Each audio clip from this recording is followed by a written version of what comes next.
Instaurée par une loi en 2004, la journée de solidarité rapporte plus de 3 milliards d'euros par an pour faire face à la prise en charge du vieillissement de la population. La loi a évolué. Aujourd'hui, cette journée peut être effectuée n'importe quel jour férié, être répartie sur l'année ou encore compensée financièrement par l'entreprise.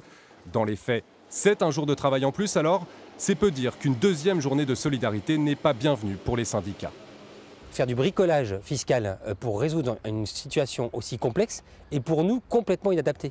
Le projet qui est porté par le gouvernement, c'est grosso modo de dire aux salariés: on vous avait dit qu'on allait augmenter votre pouvoir d'achat en baissant les charges sur l'assurance chômage, et en vérité, on va l'augmenter en vous demandant une journée de solidarité supplémentaire. Côté entreprise, pas de remise en cause de la nécessaire contribution à l'effort, mais pour les TPE, PME, les petites et moyennes entreprises, une deuxième journée de solidarité accentuerait les inégalités. Dans la TPE, on ne peut pas se passer du jour au lendemain d'un employé, puisqu'on n'a pas des postes doublés, triplés ou quadruplés, et donc en conséquence, ça se transforme non pas en une journée non payée pour l'employé, mais ça se transforme en une contribution de 0,3% sur le salaire de l'employé. Et donc en conséquence, ce sont des coûts supplémentaires, alors qu'à la base, l'idée pouvait s'envisager intéressante, elle se termine par une dépense supplémentaire aux dépens de la TPE.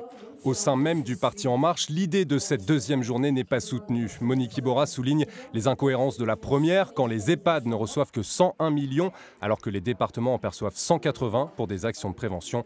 Une deuxième journée ne sera pas suffisante.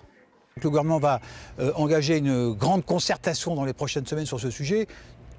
Notre pays est face à un défi formidable qui est le vieillissement de la population, on s'en réjouit tous, et des coûts des soins qui sont de plus en plus coûteux, importants. Donc il faut trouver une solution qui soit une solution pérenne. Si la problématique est identifiée, les solutions de financement semblent encore très éloignées.